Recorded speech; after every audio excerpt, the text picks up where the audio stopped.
Hey friends, it's Catherine Ewing from Sacred Heart Alchemy and Divinely Inspired Feminine Leaders, and Lulu, my cat, who was just trying to knock over my tripod. Now that we've got that figured out, I had an unexpected few minutes here today, and I know it's been a few minutes since I've done any Facebook Lives beyond, kind of the prayer stuff that I was doing prior to the inauguration and all of that. So I wanted to hop on and share something that's so fundamental to my work, my practice, my life, that really shifted the way that I think and work with people. Hi, Eileen. I was just going to say, we were talking about this in my 6-month awesome 6-month women's coaching group yesterday. And it's so fundamental and so important. And it's sort of been reverberating with me since our call yesterday that I thought I would just jump on and share it with all of you because it's really, really important. And it really is the very basic foundational understanding that everything is energy, right? So, what does that mean? Well, simply, everything that is created, everything that exists, everything, even if it's not in the physical, is created from energy at its basic source. And everything has its own vibrational frequency or energy signature, as I call it. And I remember the first time I, read this back in the late 1990s, early 2000s, maybe, that even emotions are energy. Emotions, energy in motion. So our thoughts have energy, or our energy, our emotions are energy, and certainly everything that exists in the physical world is energy as well. And when you start, for me, when I start from that basic premise, so many more things make sense for me, especially as it relates to the law of attraction and trying to bring in or create or manifest or co-create, whatever words we want to use around that, the things that we want in our life. I was a student for the law of the law of attraction for many years, and to be perfectly honest with you, it wasn't working that great. There were a lot of synchronicities. Every once in a while, something unexpected would show up, or, probably my first real experience with how the law of attraction could work was when I was in seminary between for all of 2004 and 2005. And I had a coach through the seminary program at that time. And in that period of time, I was in the process of leaving the therapy practice, group practice that I was in, to open a healing center. It had been sort of a vision of mine for about 10 years. It was very unclear. I didn't even really know at the time I first had the vision of it, what it meant, what it would entail. But there came a point in the practice that I was working in where for lack of a better term, where the administrative structure of it changed. So that what happened was the state labor board came in and audited the practice while I was at my seminary retreat, by the way, and basically said to them, everybody here is doing the same thing. Therefore, they can't be independent contractors, which we all were. So it was like having our own business within a business. They all have to become employees. And there was just something about that didn't sit well for me. And I really saw it as a sign. I came back from my seminary retreat down in North Carolina and Asheville, actually. And when I was told this by the owners of the practice, it was just sort of the indication from spirit that it was time for me to move on.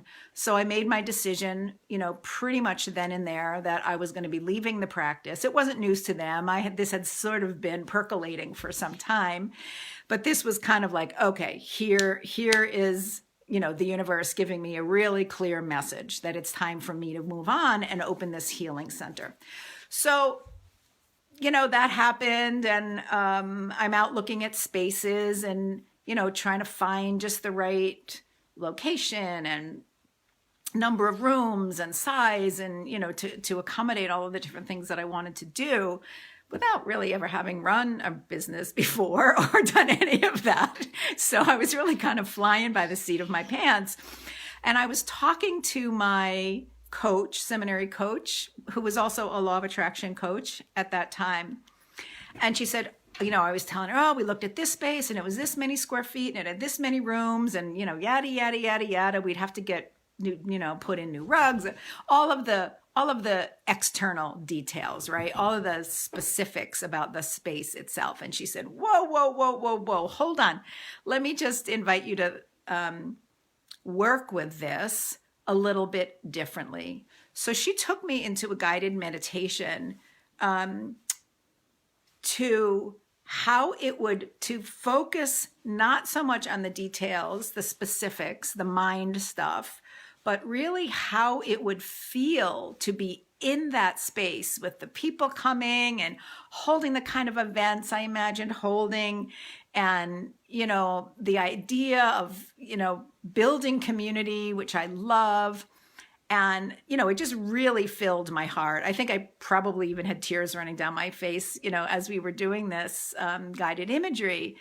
And she said, I'm going to invite you just to stay there. Like, let the specifics of it go and just stay focused on how it feels as though it's already happened. And so literally within 24 hours, I had invited another woman from my practice who also felt the inkling to leave. I had shared my idea with her and asked her if she might be interested in, joining with me. And she was. And so the next day I got a call from her and she said, I think I found a space. She said, my husband and I were going to pick apples. We went in this direction that we rarely go in, even though it's not that far from where we live.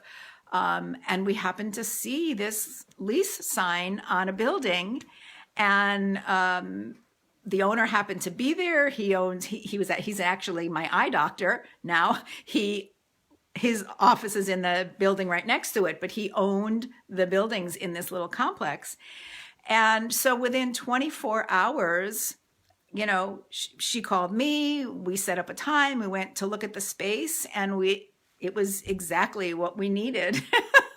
And so that was really the point in time where I realized that the problem with the law of attraction as I was practicing it was that it was more in my head than in my heart. And when I could drop into that feeling space and really feel the beingness of it as though it already existed, it started to shift things.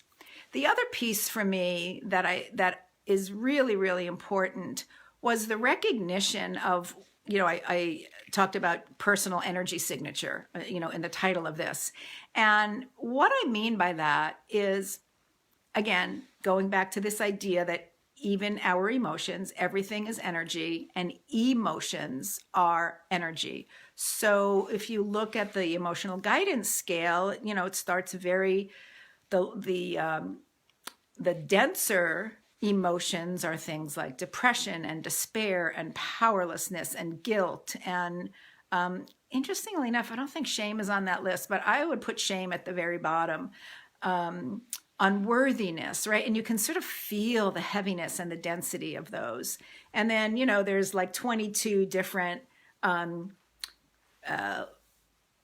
types, right? And right at the very top, the highest vibrating are things like gratitude and appreciation and joy and love and freedom. And then, it starts to move from there. And as you go down this scale of emotion, the emotions get heavier and heavier and denser. So the key to this is that it's actually chemistry that's moving through your body that alerts you to whether this thing that you're thinking about or experiencing in the moment is in alignment with your inner being, or whether it's some, off track somewhere further away from this alignment with your higher self. And the higher vibrating emotions are more in alignment with your higher self, and the heavier and denser emotions are further away. So the emotions themselves, the feelings themselves, are actually indicators from your mind, body, heart, soul, whatever you want to call it, whether something is in alignment or may not be in alignment with you. So there's no right or wrong or good or bad. It is literally just a matter of energy and vibration and density. And depending on your life experiences, the preponderance of things that may have been challenging or difficult, whether you felt safe in the world or unsafe in the world, whether your needs were met or your needs weren't met, whether you got messages that it wasn't okay to ask for what you wanted or express yourself or be yourself, or, basically have emotions, whether you didn't feel safe in your environment. All of that is literally built up in your system. And the more of those heavier, denser emotions you're carrying, the lower your personal energy vibration or your energy signature is. So at a certain point in my growth and understanding of things, I realized that if our container, if you will, is filled with things that are heavy and dense, we really don't have space to manifest or bring in anything new or any more, anything else of a higher vibration. So we may think we want those things. We may attract them into our lives, periodically or momentarily, but they don't really last because so much of your bandwidth is still taken up with the heavier, denser energies. And it was like a light bulb moment realizing that, we've got to clear out what's taking up space in our energy body, in our emotional body, in our septic tank, if you will. We got to pump that stuff out of there in order to create space for something new and lighter and more joyful, or, more loving or more abundant to come in. So when I realized that, I started combining teaching law of attraction with doing tapping, right? Emotional freedom technique, because it's the best technique that I know to consciously focus on something and then move the energy of it, whether it's an old experience that was traumatic, whether it's just a belief system that you took on, through your childhood, whether it's something that's just happened in the moment. Like I just had a difficult exchange with a neighbor when I went to move my car out of the snow here. And, I just did some tapping on that to move the energy of it because it was unsettling for my system. And I was having a hard time just getting focused on what I wanted to do, which was not sit there and ruminate about my cranky neighbor and how I got sort of, triggered by her and caught up in it. So it's, a little mirror back to me that I still have some inner work to do around that. But, so do we all. So God bless us. But so this is the important thing, that when you, again, have these old energies in your system, because energy doesn't go away, right? Energy exists as energy as long, for infinity, for eternity. We can discharge it from our body, but that has to be intentionally done.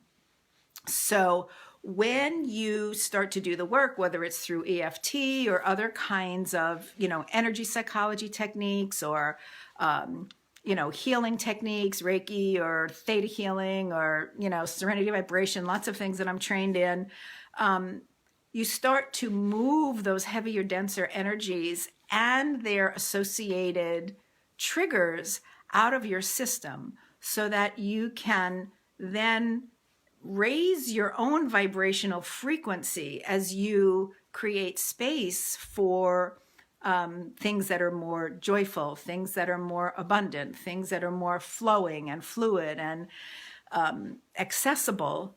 And it just becomes, kind of, instead of the self-fulfilling prophecy where everything just keeps going wrong, you sort of switch that around and you start attracting more and more of what you want into your life. And as you do that, you continue to raise your vibration, and then it's even easier to attract what you want.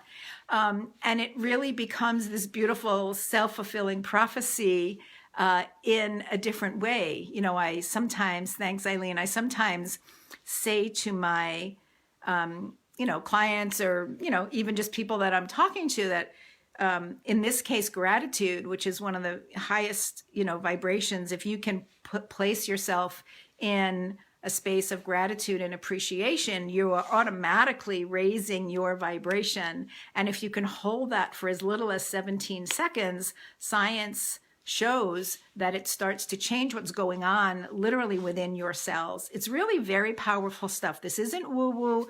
This isn't wishful thinking. This isn't Pollyanna. It's actually science. So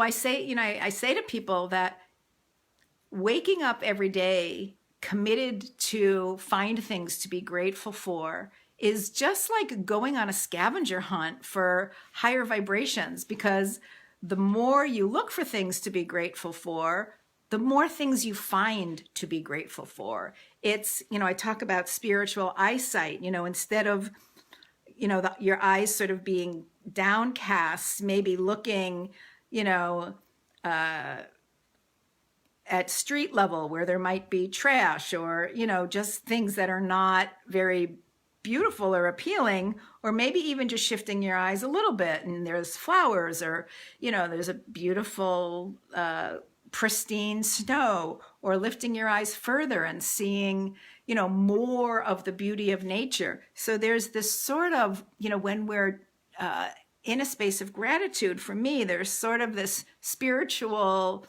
raising of our eyesight, so that we see and then draw to us even more of the things that we would like to manifest and create in our lives. I'm looking over here at the time because I have a client at 1. So I want to wrap this up. So I hope that all made sense. And I hope that it landed in a way where you sort of had that same kind of aha moment that I have had many times. It's certainly not a one-time thing. I'm constantly reminded of it, especially now when it's still easy, to get caught up in negativity, in chaos. I can do it myself. I can start listening to some news thing or some YouTube video that's really not supporting me. And I've got to stop myself and say, is what I'm